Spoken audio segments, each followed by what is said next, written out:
Shalom. This is Dawad Ben Yahweh. Give all praises and glory to Yahweh, Ba'ashem Yahweh Shai, Ba'ashem Bukar Kadash. Give double honors to the apostles and elders at Great Millstone that taught me this truth over 10, 12 years ago.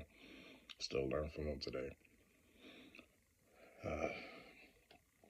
I'll just start off with, this is the book of Joel 2, verse 28.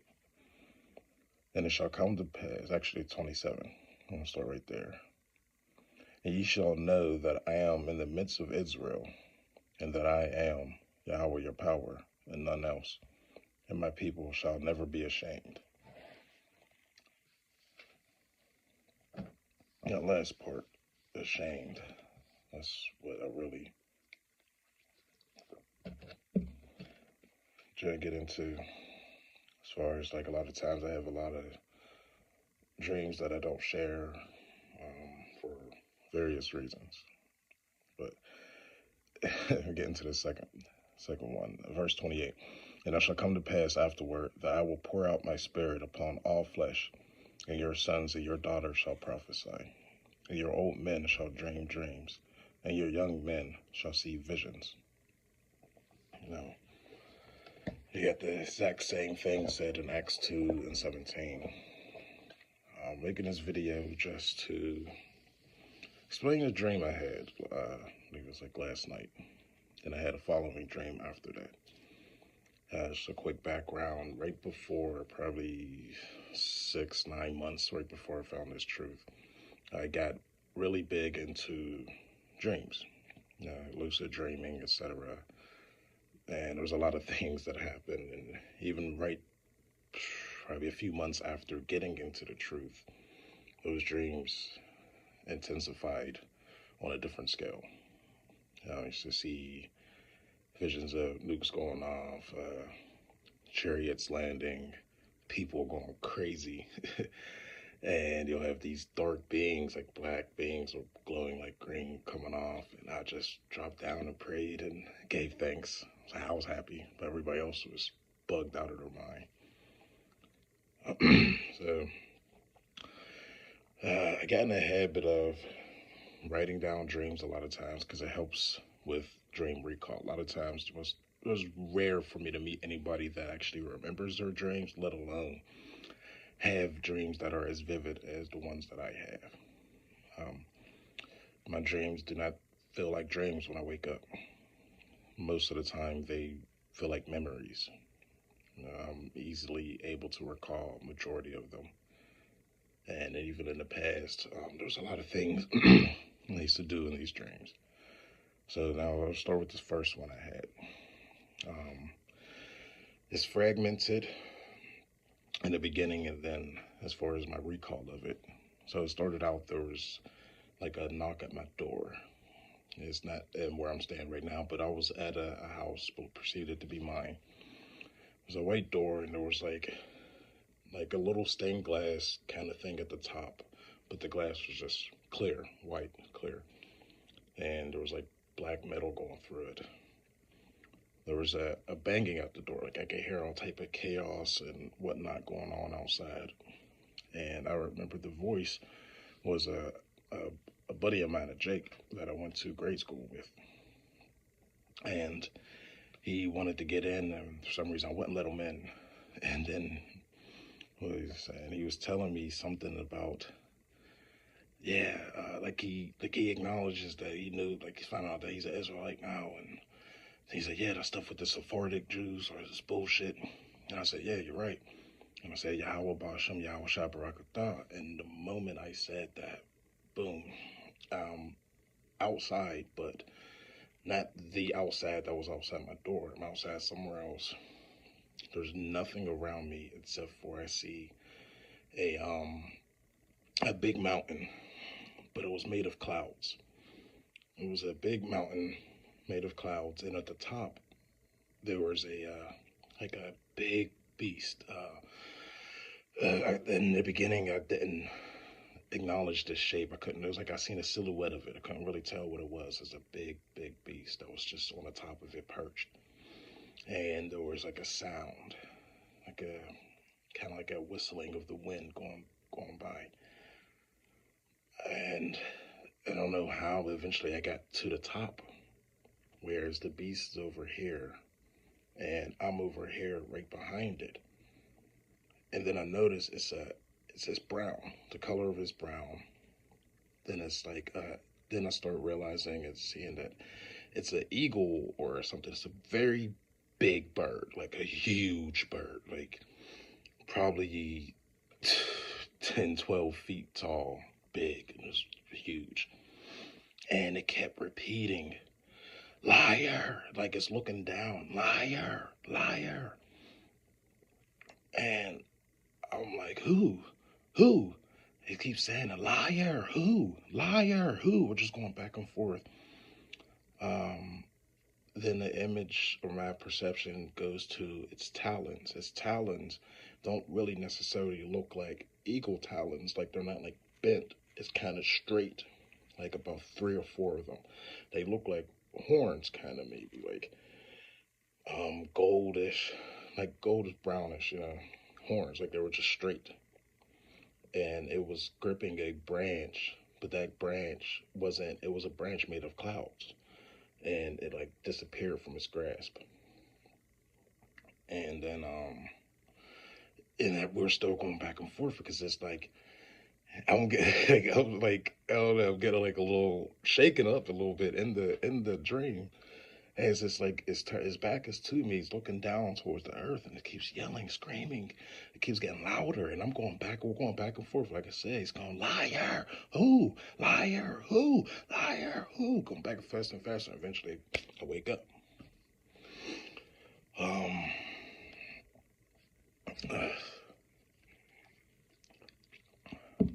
I stayed up for another couple hours after that. I went on YouTube, started watching some Israelite videos, and that's when I say I was watching a video. He was Elder Tahar, and I messaged them about it. It's like asking about an email. It's like I just want to discuss these dreams with you, see what your thoughts would be. He told me to make a video on it. Now I didn't see the comment until about just probably a few hours ago. So going back to after watching a few videos, I prayed and I asked the Most High to show me the meaning of this dreams, like what's going on, what's like, excuse me, what's the deal? So after I prayed, went back to sleep. I was attempting to try to go back into that same dreams. I've done that years ago before. There's different ways to do that, but when I went to sleep, next thing I know, I'm in a whole nother dream.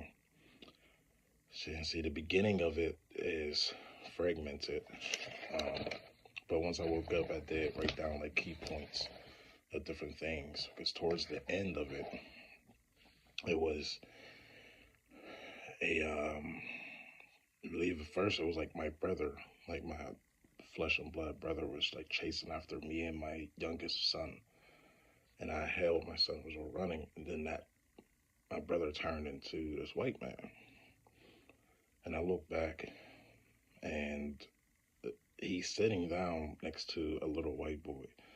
The little white boy like splashes like some gasoline on his face, and all of a sudden I have a match in my hand. I strike the match, and I start running towards him. I don't know how it didn't go out. I don't know. I was like willing it not to go out, and I threw it at him. He just become engulfed in flames. He starts staggering, and there was like a wooden built garage. He stumbles into the door. Then my vision goes into the garage, where I see him, like the whole garage just engulfs in flames. And as he's stumbling, like there's nothing but embers and everything on the floor. You can see some of the studs a little bit, but it's mostly the garage isn't the garage. It's just a desolate, burning land. And he falls, but before he falls, like he rinsed like all of his clothes off. All his clothing comes off, and I can see on his back is tattooed like It was a symbol.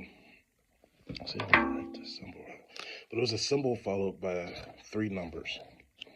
The symbol was similar to, I don't know, it was like something similar to this maybe, or I don't know if it was like a P like that or something like that.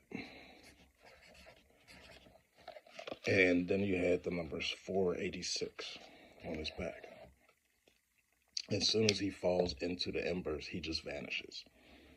And then, boom, I wake up. Just like the last dream, I sat on the edge of my bed, contemplating it. I prayed. Then I thought about it for a second. That number. And I'm so mad also. There was some chanting. I'm like upset with myself that I didn't pay attention enough when I woke up, because usually when you wake up, a lot of things, your memories of these dreams go quick. So that's why it's best to try to write them down sometimes. That's what I try to do. But there was like a chanting as he stumbled into the garage, and he's like fumbling around, and he gets rid of his clothing, and before he falls, there's like this chanting I hear. And did I write that down? It was 2 words. It was either one word or a phrase. I wrote that down at least. I couldn't remember what they were, nor the syllables. I wish I could, but it didn't sound like a language known to me actually too. So, like I was saying, I woke up. I was contemplating everything about it. Normally, like I said, before, even right when I first got into this truth, even before and right when I got into it, I was very good at interpreting my own dreams. I would sometimes try to interpret other people's dreams, like certain brothers would have dreams, and other people would hear me doing this, and they were coming, and, okay, you interpret mine too, and this and that. And I usually would tell people, like, you are the best ones because it was sent to you. You're the best ones to try to really interpret it, but I'll try. As far as the symbols and everything in a dream, that's not my forte. I would say it comes to me, sometimes it doesn't. But getting back to it, that number, something hopped in my spirit to try to look in here for this number. Man, this is like I'm fresh off of the dream. So I go and turn to page 486. That's the number that I seen on the man's back as he fell into the fire. And 486 starts, it's like, with Ezekiel. You see, it starts Ezekiel, the 17th chapter, and it has the 18th chapter on it. And right when I started reading it, I haven't read Ezekiel in so long. It's one of my favorite books too, because it like deals with the chariots in the beginning. But beyond that, right when I got to the 3rd chapter, I paused, and I don't know, I had chills with them, because I'll just read the first couple verses. Ezekiel 17:1. And the word of the Lord came unto me, saying, Son of man, put forth a riddle, and speak a parable unto the house of Israel. Verse 3. And say, Thus saith the Lord God, a great eagle with great wings, long-winded, full of feathers, which have diverse colors, came unto Lebanon, and took the highest branch of the cedar. I'm not saying this dream I had that meant anything.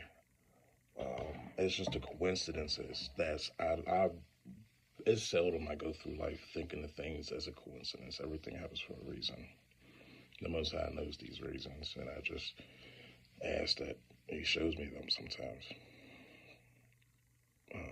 So I just did this video just to share. If anybody has any input, insight into this, I appreciate it.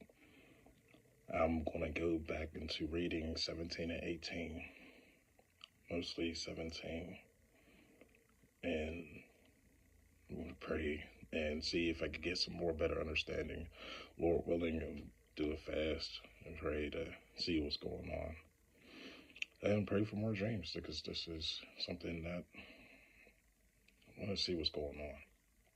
So, with that, I say shalom.